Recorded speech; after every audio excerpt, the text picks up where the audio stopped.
Welcome to Aadya TV. ఇప్పుడు మన special guest మాజీ కరీంనగర్ జెడ్పీ చైర్మన్ తూల ఉమ గారు మనతో ఉన్నారు. ఆమెను అడిగి తెలుసుకునే ప్రయత్నం మనం చేద్దాం. మేడం నమస్కారం, బాగున్నారా? మేడం చెప్పండి మేడం, ఎట్లా చూడాలి మేడం ఈ రాష్ట్రంలో జరుగుతున్న పరిణామాల తీరును ప్రజలు ఏ విధంగా అర్థం చేసుకోవాలి?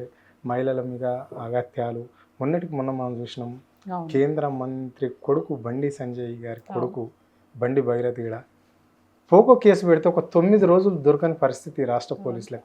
ఈ వైఖరిని ఎట్లా చూస్తారు మీరు? అంటే ఎప్పుడైనా మీరు చూడండి, చరిత్ర చూస్తే గతం మన తెలంగాణ టీఆర్ఎస్ అధికారంలోకి రాకుండా ముందు కాంగ్రెస్ అధికారంలో ఉండే. అప్పుడు క్రైమ్ రేటు విపరీతంగా ఉండే. నేరాలు చేసినటువంటి, నేరాలకు పాల్పడేటువంటి వ్యక్తులు చాలామంది ఉండరు. నేరాలకు గురైనటువంటి బాలికలు కూడా చాలామంది. అప్పుడు సేఫ్టీ అనేదే లేకుండే. చాలామంది ఆడవాళ్ళు మిట్ట మధ్యాహ్నం పగటి పూట ఇంట్లో నుంచి ఒక ఆడపిల్ల బయటకు వెళ్తే మళ్ళీ ఆమె తిరిగి ఇంటికి వచ్చింది అని అంటేనే వాళ్ళు ఊపిరి పీల్చుకునే వాళ్ళు. అంటే బయటకు వెళ్ళిందంటే అయ్యో నా బిడ్డ బయటకు పోతుంది, ఒకతే పోతుంది, ఏమవుతుందో ఏమో అని అభద్రత భావంతో భయంగా జీవించినటువంటి రోజులు ఆ రోజులు. ఏది కాంగ్రెస్ అధికారంలో ఉన్నప్పుడు. అదే ఇవాళ బీఆర్ఎస్ అంటే తెలంగాణ ఉద్యమము తర్వాత కొట్లాడు, ఆ ఉద్యమ అనంతరం తెలంగాణ రాష్ట్రం రావడం, వచ్చినటువంటి తెలంగాణలో మీరు చూసినట్లయితే కేసీఆర్ గారు మొట్టమొదటి నిర్ణయం మహిళలకు సంబంధించినటువంటిదే నిర్ణయం తీసుకున్నారు. ఏంటిది? SHE teams వేసిరు.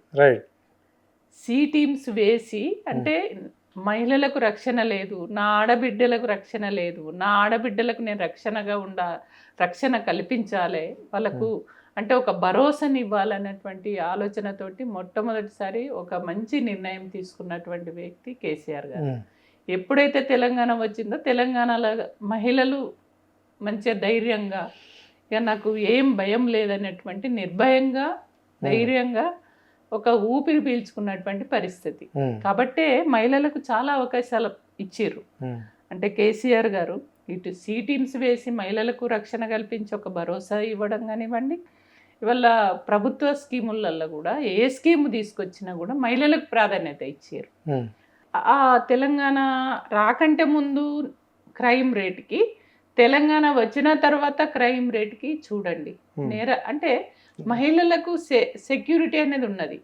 అంటే మహిళలు ఊపిరి పీల్చుకొని ధైర్యంగా ఉన్నటువంటి పరిస్థితి. అబ్బా మంచి పాలన, అంటే మా ఉద్యమ నాయకుడు, మా నాయకుడు మంచి పాలన ఉంది, ఇక మాకు ఎటువైనా ఎటొచ్చినా ఏదన్నా చెప్పుకున్నా వినేవాళ్ళు ఉన్నారు, మమ్మల్ని పట్టించుకునే వాళ్ళు ఉన్నారు అనే ఒక ధైర్యంగా మహిళలు ఉండేవాళ్ళు. కానీ ఇవాళ ఏదైతే రేవంత్ రెడ్డి ప్రభుత్వం వచ్చిందో, మళ్ళీ మీరు చూస్తే మన రాష్ట్రంలోనే, దేశంలో చూసినట్లయితే మన రాష్ట్రమే క్రైమ్ రేట్లో ముందంజలో ఉన్నటువంటి పరిస్థితి. అంటే ఆ కేసీఆర్ పాలనకి అప్పుడు కాంగ్రెస్ పాలనలోనే ఇది ఉన్నది, మళ్ళీ ఇప్పుడు అది క్రైమ్ రేటు మళ్ళీ ఇప్పుడు పెరిగింది.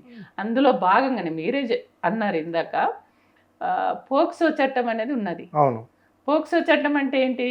ఆ పోక్సో చట్టం అంటేనే నేరానికి పాల్పడ్డటువంటి వ్యక్తిని 24 గంటలలో అరెస్ట్ చేయాలి కదా. దాన్ని ఒకటి అట్రాసిటీ కేసు, ఈ రెండు విషయాలు, అట్రాసిటీ కానీ ఇది కానీ ఇమ్మీడియట్లీ కస్టడీలోకి తీసుకోవాలి, బాధితులకు న్యాయం జరగాలి, అంతే, బాధితులకు న్యాయం జరగాలి అనేది ఉన్నది. ఆ చట్టం అది చెప్తుంది. కానీ మొన్న ఏం జరిగింది అంటే, చట్టం అన్నది ఉన్నోళ్ళ చుట్టము లాగా వ్యవహరించిండు రేవంత్ రెడ్డి, అంతే కదా. చట్టము పేదోళ్లకు పనిచేయాలి, చట్టము లేనోళ్లకు పనిచేయాలి. కానీ చట్టం అన్నది కొంతమంది పెద్దోళ్ళకే ఇది చుట్టంలాగా వ్యవహరించే విధంగా రేవంత్ రెడ్డి వ్యవహరించిండు. మీరు చూసినట్లయితే బండి సంజయ్ ఎవరు? బండి సంజయ్ కేంద్ర మంత్రి, హోంశాఖ మంత్రిగా, హోంశాఖ సహాయ మంత్రిగా కొనసాగుతున్నాడు.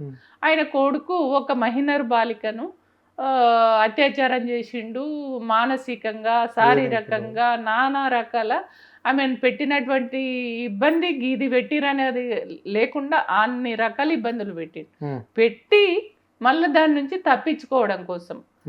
తప్పించుకోవడానికి ఆ కేసు నుంచి బయట పిల్లగాన్ని తప్పియడానికి ఇవన్నీ ఎట్లా చేసిండు బండి సంజయ్? అధికారం ఉన్నది, అంటే నాకు అధికారం అనేది తప్పులు చేసిన వాళ్ళను పట్టుకోవాలి, పేదోళ్ళను రక్షించేదిగా ఉండాలి, అంతే కదా. కానీ బండి సంజయ్ ఆ అధికారం అనేది ఏం చేసిండు, వాళ్ళ ఇంట్లో వాళ్ళ కొడుకు నేరం చేస్తే కొడుకును కాపాడుకోవడానికి పదవిని ఉపయోగించుకున్నాడు. ఆయనను కాపాడడానికి, కొడుకును కాపాడడానికి ఆయన చేసిండు. బండి సంజయ్ని, కొడుకును, వాళ్ళ కుటుంబాన్ని కాపాడడానికి రేవంత్ రెడ్డి చేతులు కలిపిండు, అంతే కదా. అంటే రేవంత్ రెడ్డి అంటే అందుకనే అంటున్నా, చట్టం అనేది పెద్దోళ్ళ చుట్టంలాగా వ్యవహరించింది కాంగ్రెస్ ప్రభుత్వం, అటు బీజేపీ, అటు రాష్ట్ర ప్రభుత్వం, ఇటు కేంద్ర ప్రభుత్వం, ఇద్దరు ఒకటైరు కాబట్టి ఆ అమ్మాయికి అన్యాయం చేయాలనే ప్రయత్నం చేసారు. కానీ ఇవాళ బీఆర్ఎస్ పార్టీ ఊకుంటుందా? బీఆర్ఎస్ పార్టీ ఉద్యమ పార్టీ, తెలంగాణ ప్రజలలో గుండెలలో ఉన్నటువంటి పార్టీ కాబట్టి ముఖ్యంగా మా ఆడబిడ్డలకు అన్యాయం జరిగితే ఊకుంటుందా పార్టీ? కాబట్టే ఆ అమ్మాయి అంటే బండి సంజయ్ దగ్గరికి స్వయంగా పోయి, అయ్యా నా వాళ్ళ తల్లిదండ్రులు, అయ్యా నా బిడ్డకు అన్యాయం జరిగిందని మొరబెట్టుకున్నా కూడా పట్టించుకోకపోగా ఆమెనే ఇంకా ఉల్టా కేసు పెట్టి మళ్ళీ అంతే కదా, ఉల్టా కేసు పెట్టి ఆ అమ్మాయిదే తప్పైనట్టుగా ఆ అమ్మాయి పైనే దుష్ప్రచారం చేయటము, ఆ రకంగా చేసినటువంటి టైంలో ఇవాళ అది బీఆర్ఎస్ పార్టీ పూనుకొని మేము ఉన్నామనే ఒక భరోసాను ఆ కుటుంబానికి, ముఖ్యంగా ఆర్ఎస్ ప్రవీణ్ కుమార్ గారు నిజంగా తను ఆ కేసు సంబంధించిన వివరాలన్నీ కూడా ఇచ్చేసి ఆ కుటుంబానికి అండగా ఉండి, అట్లా బీఆర్ఎస్ పార్టీ కూడా ఎప్పటికప్పుడు అండగా ఉండి, ఇక పెద్ద ఎత్తున మీరు కూడా చూసిర్రు ఆందోళన చేసి ఖచ్చితంగా నేరస్తుడికి శిక్ష పడాలని చెప్పేసి కొట్లాడడం వల్ల ఇవాళ అరెస్ట్ అనేది అయింది. అరెస్టు ఏమంటాడు బండి సంజయ్, ఇంకా సిగ్గు లేకుండా నిజంగా ఆయన మనిషి అసలు తక్షణమే కొడుకు పైన ఆరోపణలు వస్తే వెంటనే తీసుకుపోయి అప్పచెప్పాలి, అంతే కదా. అప్పచెప్పకపోగా కాపాడి మళ్ళీ ఇప్పుడు ఏమంటాడు, నేను అప్పచెప్పినా అంటాడు. పోలీసు వాళ్ళు మేము అరెస్ట్ చేసినాం అంటారు. రేవంత్ రెడ్డి కూడా నేనే ఇగో అరెస్ట్ చేయించినా. అదే అర్థమైతలేదు మరి జనాలకు. ముఖ్యమంత్రి ఒక మాట చెప్తున్నాడు, ఎంతటి వాడిని అయినా అరెస్ట్ చేస్తాము, మా పోలీస్ బలగం సిద్ధంగా ఉంది అని ముఖ్యమంత్రి చెప్తుంటే, బండి సంజయ్ ఏమో నా కొడుకును స్వయంగా నేనే తెచ్చినట్టు. స్వయంగా తెస్తే వారం రోజుల పాటు ఎక్కడున్నాడు అంటే, ఇప్పుడు కరీంనగర్లో ఉన్నట్లా బండి సంజయ్ ఇంట్లో, లేదా హైదరాబాద్ తన నివాసంలో ఉన్నట్లా లేదు, ఇక్కడ మీరు అన్నట్లనే మరి రాష్ట్ర ముఖ్యమంత్రి ఇద్దరు ఏదో ఎస్ఆర్ బ్రదర్సా ఏదో అంటారు కదా, మీరు ఆర్ఎస్ బ్రదర్సా ఏదో అంటారు కదా, కోడ్ ఉంది కదా, ఆ కోడ్ ఉన్నట్ల అతని అనుసంధానంలో ఉన్నారు. అంతే వాళ్ళు వీళ్ళు ఒక అన్న తమ్ముళ్ళగా ఆర్ఎస్ బ్రదర్స్ లాగానే కలిసి ఉండి నువ్వు తప్పు చేయు నేను కాపాడుతానేటువంటి పద్ధతిలో బదురుకొని చేసిరు. ఎందుకంటే బండి సంజయ్ నేను అప్పచెప్పినా అన్నాడు. నేను అప్పచెప్పినా అంటే మరి 9 రోజులు నీ కస్టడీలో ఉన్నట్టే కదా, నీ కంట్రోల్లో ఉన్నావా, నువ్వే చెప్తున్నావు కదా, నేను అప్పచెప్పినానంటే నువ్వు ఇన్ని రోజులు దాచిపెట్టినట్టే కదా.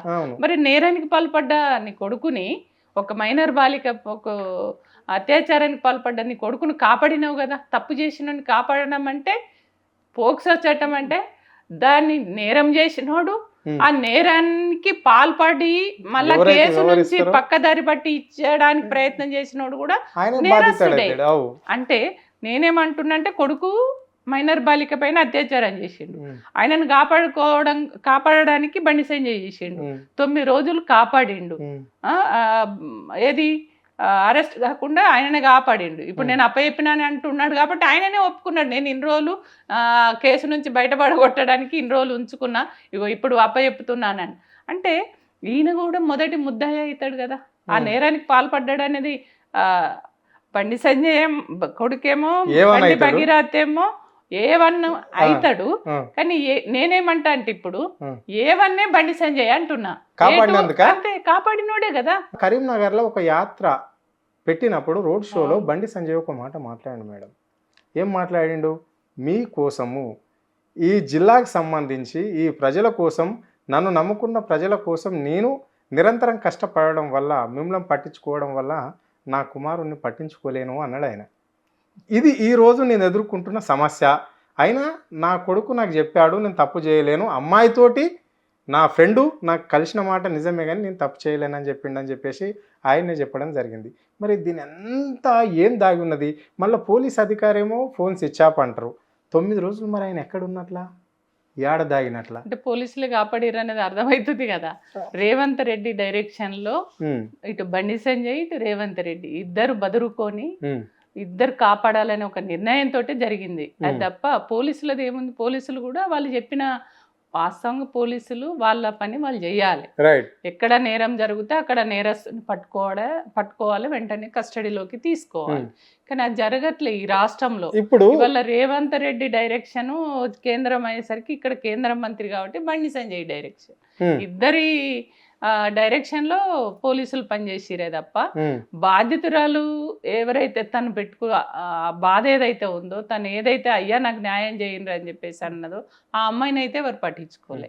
బండి భగీరథ్ నేర చరిత్ర అనేక మంది అమ్మాయిలు, ఇంకా నిన్న మొన్న కూడా ఒక ఛానల్లో వచ్చింది, అంటే ఇంకో అమ్మాయి ఇట్లా చెప్పుకుంటూ పోతుంటే చాలా మంది అమ్మాయిలను ఈ రకంగా సతాయించి నానా రకాల ఇబ్బందులు పెట్టి మానసికంగా శారీరకంగా అనేక రకాల వేధించి ఇబ్బందులు పెట్టినటువంటి చరిత్ర బండి భగీరథది.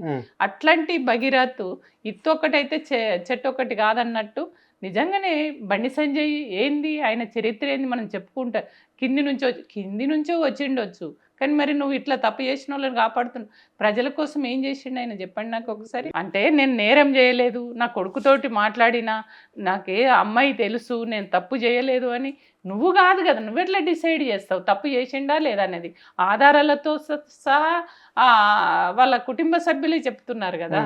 అంటే మా భార్య డిప్రెషన్లోకి వెళ్ళిపోయింది సో అని చెప్పేసి కూడా ఆయన వ్యాఖ్యలు చేయడం అనేది జరిగింది. మరి ఇలాంటిదే ఒక మధ్య తరగతి కానీ ఒక పేదోళ్ళకి కానీ నేనే అనుకో, నాకు అట్లా జరిగితే నా కుటుంబ సభ్యులను ఎవరు టచ్ చేయరా ఇక్కడ ఈ రాష్ట్ర పోలీసు? అదే కదా, ఇప్పుడు చట్టాలు కానీ పోలీస్ వ్యవస్థ కానీ ఈ కాంగ్రెస్ ప్రభుత్వంలో బీజేపీ ప్రభుత్వంలో సామాన్యులకు న్యాయం చెయ్యరు అనేది మొన్నటి కేసే ఉదాహరణ కదా. అదే మనకు చెప్తుంది. కాబట్టి మళ్ళా బీఆర్ఎస్ పార్టీ కొట్లాడి ఉద్యమం చేసి మహిళలందరూ కూడా బయటకు వచ్చి పెద్ద ఎత్తున ఆందోళన చేసి ఆ అమ్మాయికి అండగా ఉండడంతో పోరాటం ఫలితంగానే ఇవాళ అరెస్ట్ అనేది జరిగింది తప్ప వాళ్ళంతటా వాళ్ళు ఏదో ఆ అమ్మాయికి న్యాయం చేయాలని మాత్రం రేవంత్ రెడ్డో లేకుంటే బండి సంజయో లేకుంటే కేంద్రనో రాష్ట్ర ప్రభుత్వాలు పట్టించుకోలేదు. కాబట్టి కొట్లాడడం ద్వారా ఖచ్చితంగా తప్పనిసరి పరిస్థితులలో అరెస్ట్ చేసిరే తప్ప ఇంకొకటి. ఇప్పటికీ బండి సంజయ్ బండి భగీరథ్ను రిమైండ్ పంపించడం అనేది జరిగింది చిల్లరపల్లి జైలు. ఆయనను కస్టడీలో ఎలాంటి క్వశ్చన్స్ వేయబోతున్నారు ఈ పోలీసు వాళ్ళు? ఏ విధంగా ఉండబోతుంది కస్టడీ అంటే ఎట్లా ఉంటుంది? అంటే ఇది తూతు మంత్రంగానే ఇప్పుడు 9 రోజులు కాలయాపన అన్నట్లనే ఇట్లనే జరుగుతుందా, లేకుంటే కామన్ పీపుల్స్ మనం మొన్న చూసినాం ఢిల్లీలో ఒక కానిస్టేబుల్ ఒక మహిళకు అట్లా అన్నందుకు 30 సంవత్సరాలు పోకో కేసు కింద చట్టం కింద ఆయన జైల్లోకి పోయిన ఘనత ఉంది. ఇక్కడ నిన్న సికింద్రాబాద్లో కూడా యాన్నో మనం చూసాం, ఒక అమ్మాయి పీడు అయితే కూడా ఆమె మీద కూడా ఇమ్మీడియట్లీ కేసు కట్టారు. అంటే ఇది ఇంకా ఈ 14 రోజులతోటే ఈ విచారణ పేరుతోటి జైలుతోటే ఇంతగా ముగుతుందా, లేదా ఆయన నిజంగా తప్పు చేసిండు అని తేలితే జైలుకు పోయే అవకాశం ఉందా, లేదా తప్పు రాదు అని చెప్పేసి బండి సంజయ్ ఆయన బహిర్గతంగానే చెప్పిండు నా కొడుకు తప్పు చేయడు అని చెప్పేసి, రాదు అని చెప్పేసి, సత్యం మా వైపు ఉంది శ్రీరామ రక్ష అని చెప్పేసి చెప్పిండు, అలాంటిది జరగబోతుందా? ఇప్పుడు నేరానికి పాల్పడ్డ కొడుకును 9 రోజులు ఇప్పుడు కాపాడిండు అంతే కదా. 9 రోజుల తర్వాత ఇక్కడ ప్రజలలో ఆందోళన ఉద్యమము బీఆర్ఎస్ కొట్లాడడం, ఈ కొట్లాట పోరాటాల ఫలితంగా ఇక గత్యంతరం లేదు కాబట్టి అప్పచెప్పినావు. నువ్వే అంటున్నావు కదా అప్పచెప్పినా అని. అప్పచెప్పినావు అంటే రేపు కూడా నువ్వు అట్లనే ఇప్పుడు నువ్వేమున్నావు కేంద్ర హోంశాఖ మంత్రిగా హోంశాఖ సహాయ మంత్రిగా కొనసాగుతున్నావు. అదే మంత్రి ఇప్పుడు 9 రోజులు అరెస్టు చేయకపోవడానికి కేంద్ర మంత్రి కదా, హోంశాఖ మంత్రి కదా, కేంద్ర మంత్రి కాబట్టి ఆయన కొడుకు దగ్గరికి మేము పోయి అరెస్ట్ చేస్తే ఎట్లా, వాళ్ళ ఇంట్లో సోదాలు చేస్తే ఎట్లా అనేది ఉంటుంది. అందుకని పోలీసు వాళ్ళు రాలేదు. ఎప్పుడు వచ్చిర్రు? తప్పనిసరి పరిస్థితులలో నిజంగా పోలీసులు 9 రోజుల తర్వాత నీ ఇంటికి సోదా చేయడానికి వచ్చారు. అందుకనే ఇప్పుడు ఆయన కరెక్టు అమ్మాయికి న్యాయం జరగాలంటే, నిజంగా నేరస్తుడికి శిక్ష పడాలంటే ఖచ్చితంగా ఇప్పుడు బండి సంజయ్ ఇంకా ఇన్ఫ్లుయెన్స్ చేస్తాడు. ఎందుకు చేయడు? నామమాత్రం చేయాలని కుట్ర చేస్తాడు. కాబట్టి నేనేమంటా అంటే నిజంగా నీ ప్రభుత్వానికి చిత్తశుద్ధి ఉంటే ఆ అమ్మాయి కోర్టే చెప్పింది కదా, మైనర్ బాలిక ఇయ్యలే, మధ్యంతర అమ్మాయిని ఇట్లా ఇబ్బంది పెట్టిండు అనేది కోర్టే ద్వారానే మనకు నిరూపణ అయింది. కాబట్టి ఏం చేయాలి, నైతిక బాధ్యత వహించి బండి సంజయ్ తక్షణమే రాజీనామా చేయాలి.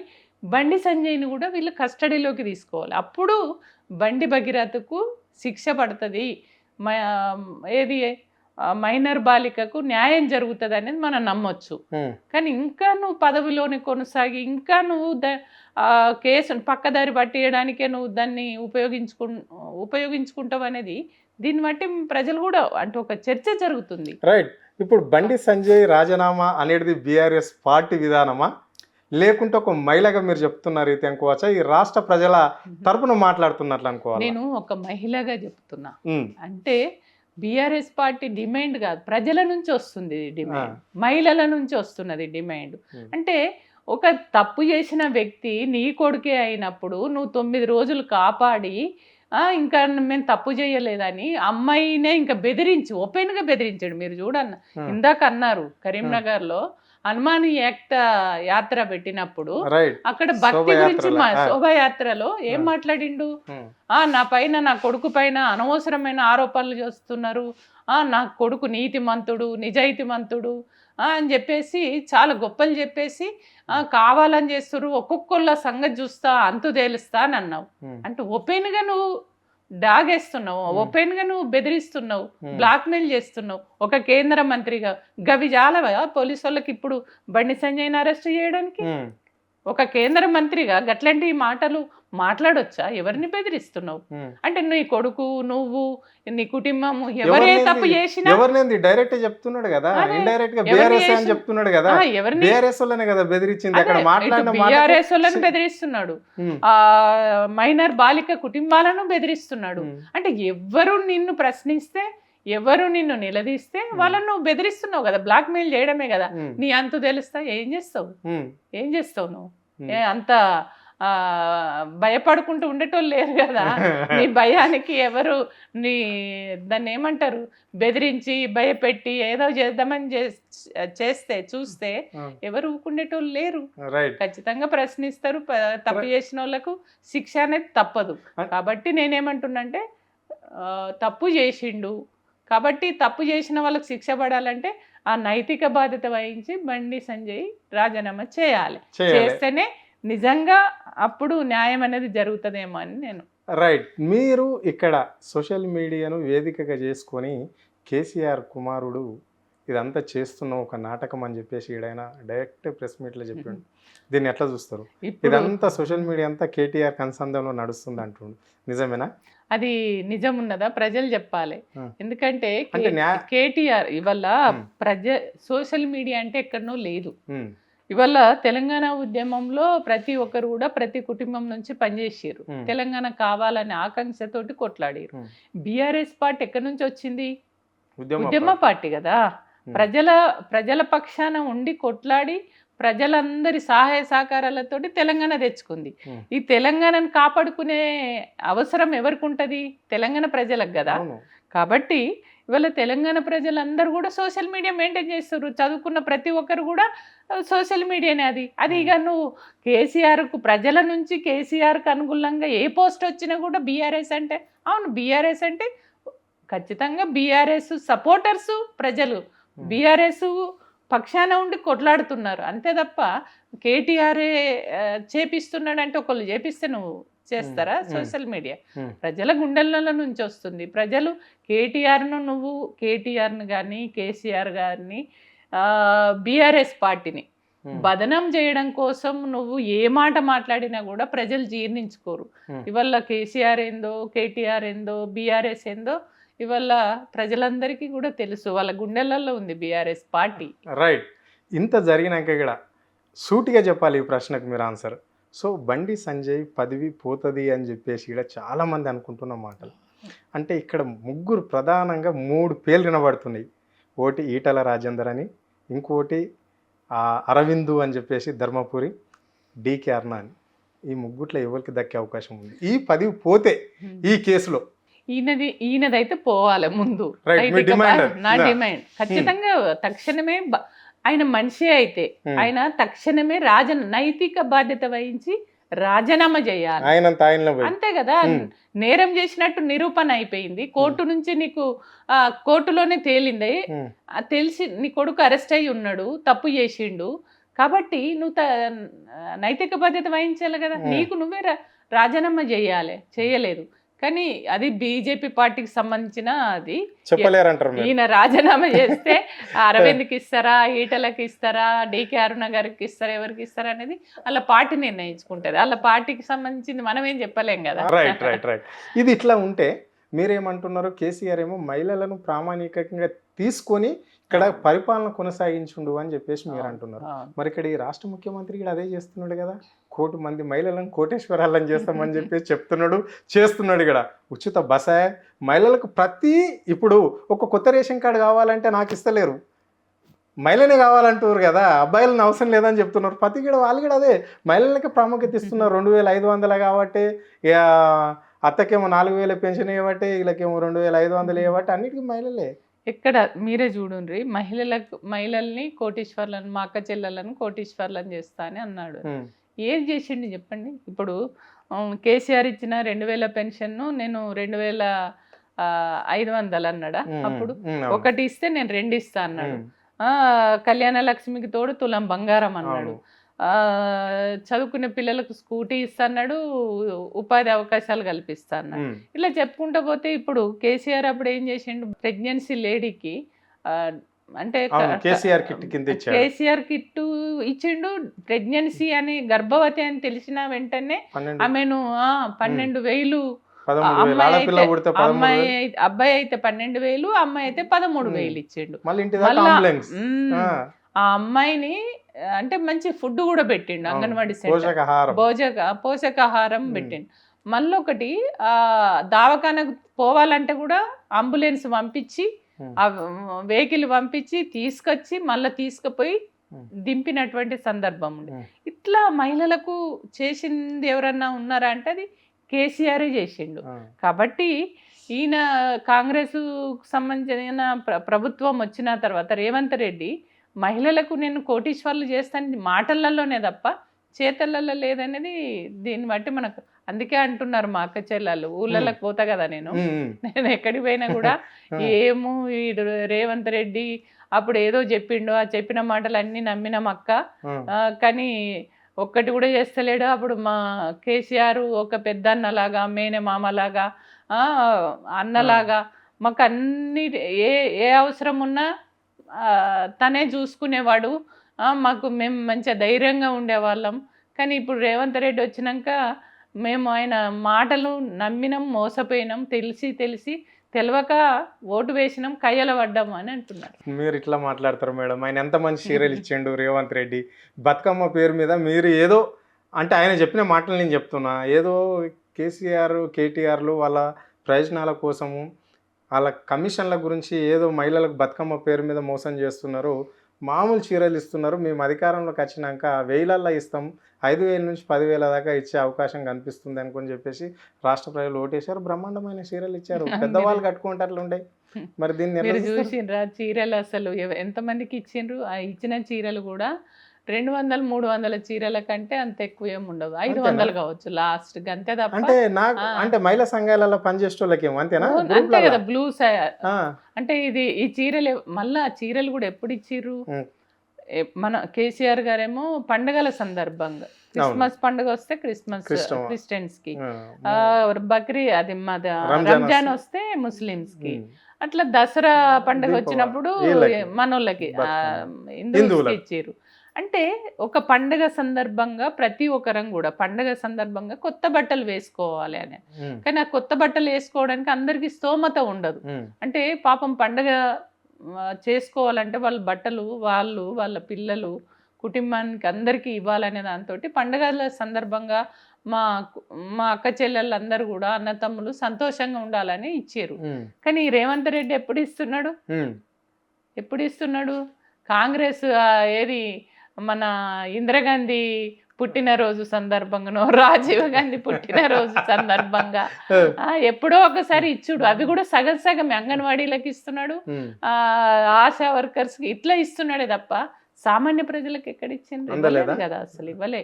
చెప్పుకుంటుండే ఇచ్చిన అని చెప్పి, కానీ ఆ కింది వరకు ఇంకా పోలే చీర. రైట్. ఈ సమస్య ఎట్లుంటే మరి రైతుల సమస్య ఏంది మేడం? ఇప్పుడు ఆల్రెడీ మే నెల ఇది, ఒక 15 రోజులు అయితే ఉరుములు మెరుపులు, ఇప్పటికే రైతులు అరిచేతులలో ప్రాణం పట్టుకొని కూర్చున్నారు. కొన్ని వేల క్వింటాల ధాన్యం రోడ్ల మీద ఉంది. అవును, దీన్ని ఎట్లా చూడాలి మరి? నిజంగానే. ముఖ్యమంత్రి అంటున్నాడు 80% రైతుల దగ్గర కొన్నాం ధాన్యం అంటున్నాడు. కొనలేదు. మంత్రి ఏమో 50% అంటాడు. మీరేమో బీఆర్ఎస్ వాళ్ళు ఏమో 30% కూడా కొనలేడు బాబు అని మీరు అంటారు. ఎవరి మాటలు నమ్మాలి మేము? అంటే వాళ్ళ దాంట్లో వాళ్ళకే సఖ్యత లేదు.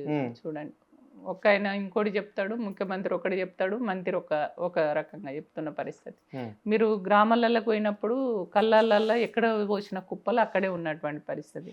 గాలి దుమారం వస్తుంది, రాళ్ళ వానలు పడుతున్నాయి, వర్షాలు పడుతున్నాయి. దాంతో అంటే రైతులు కష్టపడి పంట పండించుకోవడం, ఒక దగ్గర కుప్ప పోసుకోవడం, ఆ కుప్ప పోసిన దాన్ని మళ్ళీ అమ్ముకోవడానికి కూడా ఇబ్బంది పడుతున్నటువంటి పరిస్థితి. మళ్ళా అమ్ముకోవడానికి కొంటలేరు, కొనకపోగా కొంత మీరు అన్నారు కదా 25% 30% అక్కడక్కడ కొన్నారు. ఆ కొన్నది కూడా అంటే మీరు అనడం కాదు, వాస్తవంగా పరిస్థితి ప్రజలు చెప్తున్నారు. అయితే ఆ కొన్నటువంటి దాంట్లో కూడా క్వింటల్కి 5-6 కిలోల తరుగు తీస్తున్నటువంటి పరిస్థితి. 6 నుంచి 8 కిలోలు, 6 నుంచి 7. నిజంగానే అంత దారుణమైనటువంటి దోపిడీ ఇవాళ రేవంత్ సర్కార్ అనేది చేస్తుంది ఇవాళ. అందుకనే రైతులని ఎవరు కూడా ఈ ప్రభుత్వం పట్టించుకోవట్లేదు. చాలా ఆవేదనతోటి బాధతోటి ఉన్నటువంటి పరిస్థితి. కళ్ళల్లో నిజంగా వాళ్ళు కుప్పలు పోసుకొని నిద్ర లేక, తిండి తిప్పలు లేక, ఎండలు కూడా ఎట్లా కొడుతున్నాయి, విపరీతంగా ఎండలు, దాంతో చాలా ఇబ్బంది పడుతున్నటువంటి పరిస్థితి. కాబట్టి రేవంత్ రెడ్డికి రైతులు కానీ మహిళలు కానీ వీళ్ళ పైన తెలంగాణ ప్రజలు పేదోళ్ళ పట్ల ప్రేమ అనేది లేదు. ఉంటే పట్టించుకొని తక్షణమే వాళ్ళు ధాన్యం వరి కోసి కుప్పలు పోసుకున్నాక కళ్ళలకు వచ్చినాక వెంటనే కొనాలి. అప్పుడు కొని నువ్వు వాళ్ళ డబ్బులు వాళ్ళకి ఇచ్చినప్పుడు కదా నువ్వు రైతుల్ని పట్టించుకున్నావు అనేది వాళ్ళ ప్రజలు నమ్ముతారు. ఎందుకు మరి మార్కెట్ యార్డ్ల దగ్గర ఇంత లైన్ బారులు తీయవలసిన అవసరం ఏముంది? రైతులు కూడా చనిపోతున్నారు. మీరేమో రైతులు చనిపోతున్నారు అని బీఆర్ఎస్ వాళ్ళు ఒర్ర అంటుంటే, వాళ్ళేమో మంత్రి అంటున్నాడు ఎక్కడ చనిపోయాడు, ఏ రైతు చనిపోయాడు అంటున్నారు. ఎట్లా చూడాలి? చనిపోయిన వాళ్ళు అది పేపర్లలో కళ్ళు లేవేమో, ఆయనకు చెవులు వినబడతలేనట్టున్నాయి, మంత్రికి కళ్ళు కనబడతలేనట్టున్నాయి. ఒకవైపు రైతులు, మనమేమో బీఆర్ఎస్ అధికారంలో ఉన్నప్పుడు ఆకలి చావులు కానీ రైతులు కానీ ఎవరు కూడా చనిపోయినటువంటి పరిస్థితి లేదు. దాన్ని మనం అప్పుడు కాంగ్రెస్ గవర్నమెంట్లో ఆ పరిస్థితి ఉండేది. దాన్ని నివారించి రైతులకు అన్ని రకాల అంటే అండగా ఉండి అప్పుడు కొనుగోలు ప్రభుత్వమే కొంటుండే.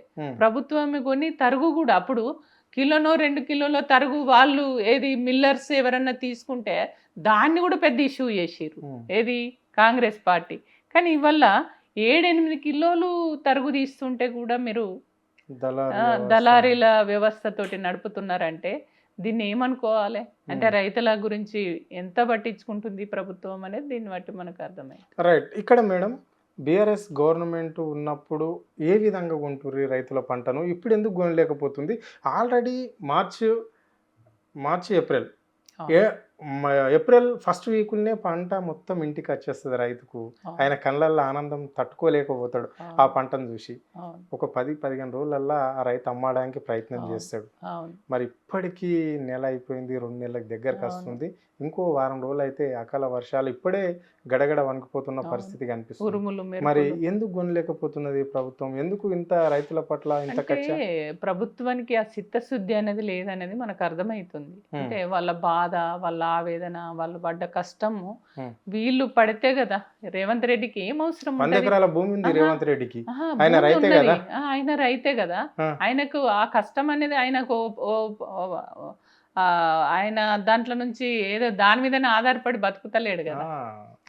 కాబట్టి రేవంత్ రెడ్డికి ఎప్పుడైనా ప్రజల వైపు నుంచి ఆలోచించి వాళ్ళ కష్టాలు కన్నీళ్లు తెలిసినోడికి ఆ బాధ ఏందో అర్థమవుతుంది. రేవంత్ రెడ్డికి తెలంగాణ గురించి, తెలంగాణ ప్రజల గురించి ఏం తెలుసు? ఎప్పుడైనా ఆయన తెలంగాణ వాళ్ళను, తెలంగాణ ప్రజలను, తెలంగాణ ప్రజల కష్ట సుఖాలు పట్టించుకున్న వ్యక్తి కాదు కదా. కాబట్టి ఆయనకు రైతులు ఎన్ని బాధలు పడ్డా ఎన్ని కష్టాలు పడ్డా వాళ్ళు నష్టపోయినా ఏది పోయినా ఆయనకు అక్కర్లేదు. అందుకనే ఇవాళ నీకు చిత్తశుద్ధి ఉంటే ఏం చేయాలి, నువ్వు అమ్ముకుంటావా ప్రభుత్వం నుంచి, నువ్వు ఇంకా ఎక్కడన్నా స్టోరేజ్ చేస్తావా, ఎక్కడ పెడతావా అనేది నీకు అనవసరం.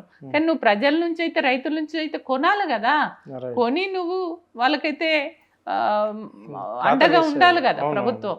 కానీ ఆ పని చేయట్లేదు. కాబట్టి ఇది రాష్ట్ర ప్రభుత్వము రైతుల ప్రభుత్వం కాదు, ఇది రైతుల జీవితాలతో చెలగాటం ఆడుతున్నటువంటి పరిస్థితి మనం దీన్ని బట్టి అర్థమవుతుంది. అందుకనే రైతులలో కూడా చాలా ఆందోళన చేస్తారు, ఎక్కడికక్కడ ధర్నాలు చేస్తున్నారు, ఆందోళనలు చేస్తున్నారు, అనేక ఉద్యమాలు చేస్తున్నారు. అయినా వాళ్ళను పట్టించుకుంటలేనటువంటి పరిస్థితి ఉంది.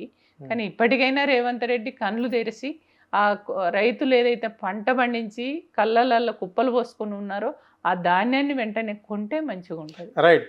ఇప్పటిదాకా జరిగిన ఈ 2.5 పరిపాలనలో హైడ్రా బాధితుల వెంట బీఆర్ఎస్ పార్టీ ఉంది అని చెప్పేసి కూడా ప్రజలు నమ్మిరు. సో లగచర్ల విషయంలో కూడా బీఆర్ఎస్ పార్టీ ఉంది అని నమ్మిరు. ఇక్కడ రమణపేట విషయంలో కూడా బీఆర్ఎస్ ఉందని నమ్మిరు. విద్యార్థుల విషయంలో కూడా, నిరుద్యోగుల విషయంలో కూడా ఎక్కడన్నా పోతే బీఆర్ఎస్ పార్టీ వాళ్ళకి పనిచేస్తుంది అన్నారు. మరి ఇప్పుడు రైతుల పక్షాన కూడా పనిచేసే విధంగా మన కార్యాచరణ ఖచ్చితంగా అంటే ఎక్కడికక్కడ మీరు చూస్తున్నారు, ఎక్కడ చూసినా కూడా రైతుల కళ్ళ దగ్గర పోవడం, వాళ్ళకి అండగా ఉండడం, భరోసానివ్వడం, మాట్లాడడం, ధర్నాలు చేయడము, ప్రభుత్వం దిగి వచ్చే విధంగా ఒత్తిడి తీసుకురావడం చేస్తూనే ఉన్నాం. బీఆర్ఎస్ పార్టీ మీరు ఎప్పుడైనా చూడండి, ఉద్యమ పార్టీ కాబట్టి, ఎప్పుడు ప్రజలలో ఉండి ప్రజా కష్ట సుఖాలు తెలిసిన పార్టీ కాబట్టి, ఎప్పుడైనా మీరు చూస్తే మీరే అన్నారు ఈ 2.5 ఏళ్లలో అప్పుడు ప్రజల కోసమే కేసీఆర్ గారు మంచి పరిపాలన ఇచ్చి ప్రజలకు ఏ లోటుపాట్లు లేకుండా చూసినటువంటి వ్యక్తి కేసీఆర్. ఇప్పుడు కూడా ఒక ప్రధాన ప్రతిపక్ష పార్టీగా ఇవాళ మేము ప్రజలలో ఉండి ప్రజలకు సంబంధించినటువంటి అది రైతుల సమస్యల పరిష్కారం కోసం రైతుల సమస్య కావచ్చు, హైడ్రా కావచ్చు, లగిచేర్ల కావచ్చు, అట్లాగే మహిళలకు సంబంధించిన సమస్యలు ఎక్కడొచ్చినా కూడా, ఎక్కడ కూడా ఏ మూలన ఏ సమస్య వచ్చినా కూడా ముందుబడి కొట్లాడేది బీఆర్ఎస్ పార్టీ. అంటే ప్రజలు కూడా అంటే బీఆర్ఎస్ అంటే మా పార్టీ అని ఓన్ చేసుకుంటారా, అంతే ఓన్ చేసుకున్నాడు కాదు, వాళ్ళ గుండెలలో పెట్టుకొని అంత ఆ గుండెలకు దగ్గరగా ఉన్నటువంటి పార్టీ, ప్రజలకు దగ్గరగా ఉన్నటువంటి పార్టీ బీఆర్ఎస్ పార్టీ. అంటే ఒక భరోసా, అంటే బీఆర్ఎస్ వాళ్ళకి చెప్తే మాకు అండగా ఉంటారు, మా సమస్య పరిష్కారం అయ్యే వరకు మా వెంట ఉంటారు, కొట్లాడతారు, మాకు అండగా ఉంటారు అనేటువంటి ఒక నమ్మకం, విశ్వాసం అయితే ప్రజలలో ఉన్నది. ప్రజలకు ఆ రకంగానే మేము నమ్మకం కలిగించే విధంగా ప్రజలు లేని పోరాటం అది కాదు, ప్రజలతో కలిసి చేసే పోరాటమే మా పోరాటం. రైట్. మరి బీఆర్ఎస్ పార్టీని భూస్థాపితమే చేస్తాము అని చెప్పేసి ఈ రాష్ట్ర ముఖ్యమంత్రి అవాక్ చవాకులు పేలుస్తున్నాడు. మళ్ళా 2030 దాకా నేనే ఇక్కడ ముఖ్యమంత్రిని, మళ్ళా 3వ సారి ముచ్చటగా గెలిపించి సెంట్రల్ పాలిటిక్స్లోకి వెళ్ళిపోతాను, నేను ఇక్కడ ఇంకో తరానికి ఇచ్చిపోతాను అంటున్నాడు. మరి వాక్యాన్ని ఎట్లా చూస్తారు? అంటే అంటే ఇంకో విషయం వస్తే కేటీఆర్ కేసీఆర్ అని మాట్లాడుతుంటాడు ఆయన. అదే ఆయనకు ఇంకేం చేయాలో అర్థమవుతుంది. పగటి కళలుగా అంటుండు రేవంత్ రెడ్డి.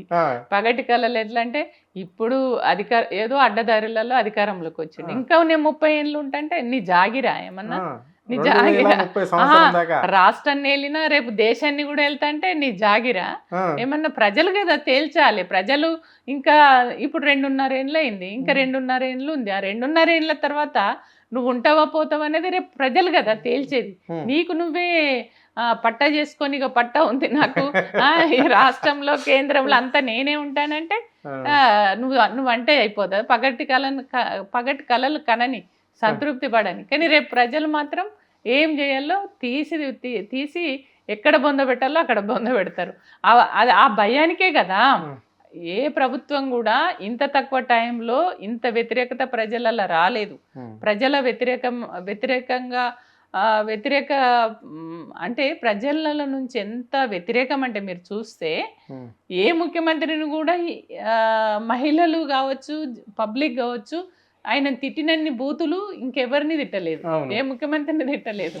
కాబట్టి రేవంత్ రెడ్డి అనేది ఎంత తొందరగా దిగిపోతే అంత మంచిది అనేది ప్రజలలో ఉంది.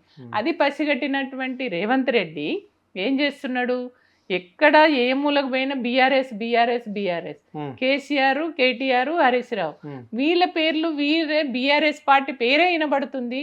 మళ్ళా రేపు ఖచ్చితంగా నేను నా పార్టీ నేను కనుమరుగైపోతానేమో అనే దాంతో ఎప్పుడు ఏం చేస్తాడు, బీఆర్ఎస్నే జపం చేస్తాడు ఆయన. కేసీఆర్ను, కేటీఆర్ను, హరీష్ రావు పేర్లు తీసుకోకపోతే ఆయనకు మనసున పడతలేదు.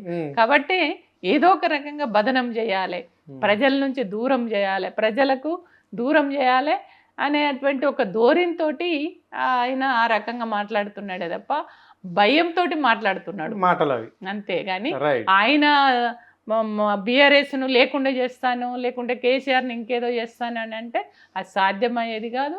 ఖచ్చితంగా ఉద్యమ నేపథ్యం కలిగిన పార్టీ, ఉద్యమ నాయకులు వీళ్ళంతా కాబట్టి ఎవ్వరు కూడా ప్రజల నుంచి దూరం చేసేటువంటి ప్రసక్తే ఉండదు. బీఆర్ఎస్ రేపు రాబో రోజులలో ఖచ్చితంగా బీఆర్ఎస్ పార్టీ అధికారంలోకి వస్తుంది. ప్రజలందరూ కూడా కేసీఆర్ గారే రావాలి, కేసీఆర్ గారే ముఖ్యమంత్రి కావాలని కోరుకుంటున్నారు. Okay, right. చివరిగా చెప్పండి మేడం, ఉమెన్ రిజర్వేషన్ ఎంతవరకు ఇంప్లిమెంట్ అయింది? రాష్ట్రంలో కావచ్చు, దేశంలో కావచ్చు, అయ్యే ఆలోచనలో ఉందా ఇప్పుడు? అది ఉమెన్ రిజర్వేషన్ అనేది బిల్లు పాస్ అయింది, రాజ్యసభలో లోక్సభలో రెండిట్లలో పాస్ అయింది. పాస్ అయినాక వెంటనే దాన్ని ఎప్పుడు ఎలక్షన్స్ వస్తే ఆ ఎలక్షన్లలో అమలు చేయాలి. అది ఇవల్ల ఎంత కుట్ర చూడండి బీజేపీ పార్టీది. బీజేపీ పార్టీ ఎట్లా ఏ రకంగా మళ్ళీ డీలిమిటేషన్ అంటే పాస్ అయితే అయింది, కానీ డీలిమిటేషన్ లింక్ పెట్టి అది ఎప్పుడు అమల్లోకి వస్తే దీన్ని అప్పుడు అమల్లోకి వేస్తాము అని అంటే ఎంత కుట్ర దాగిందంటే మహిళలేమో వాస్తవంగా 50% కంటే ఎక్కువ ఉన్నారు సమాజంలో, కానీ మాకు 50% రావాలి, కానీ 33% ఇచ్చిన రిజర్వేషను బిల్లు పాస్ అయినాక కూడా మాకు ఇంకా డిలే చేసుడు అని అంటే మహిళలంటే ఎంత వ్యతిరేకత ఉన్నది అనేది దీన్ని బట్టి, మహిళల్ని మరోసారి మోసం చేయాలని చూస్తున్నారనేది దీన్ని బట్టి అర్థమవుతుంది. నేనేమంటా అంటే ఒక మహిళగా బిల్లు పాస్ అయినాక వెంటనే ఎప్పుడు ఎలక్షన్స్ వస్తే ఆ ఎలక్షన్లలో ఖచ్చితంగా మా సీట్లు మాకు ఇవ్వాలి, అది మీ బాధ్యత. కానీ డీలిమిటేషన్ ఇంకేదో ఎందుకు లింక్ పెట్టాలి? ఆల్రెడీ పాస్ అయింది కదా, అంటే మహిళలకు ఇవ్వడానికి మీ మనసు ఒప్పుతలేదన్నట్ట అన్నట్టే కదా. అంటే మళ్ళీ ఇంకా ఎంత వీలైతే అన్ని రోజులు దీన్ని డిలే చేయాలి, మళ్ళా ఆపేయాలి, మహిళలకు అవకాశాలు రాకుండా చేయాలనే కుట్రనే కదా ఇది. కాబట్టి మహిళలు కూడా ఆలోచించుకోవాలి. బీజేపీ మళ్ళీ ఒకసారి మోసం చేయాలనే ప్రయత్నం, బిల్లు పాస్ అయిన బిల్లును పక్కకు పెట్టియడం అని అంటేనే ఇది ఒక దుర్మార్గమైన, అంటే మహిళలను ముందుకు రాకుండా చేయడానికి కోసమే ఇది ఒక కుట్రపూరితమైనటువంటి ఆలోచనతోటే చేసిరనేది నా భావన. ఓకే, రైట్ మేడం, మీ అమూల్యమైన టైం మాకు కేటాయించినందుకు ధన్యవాదాలు. Thank you.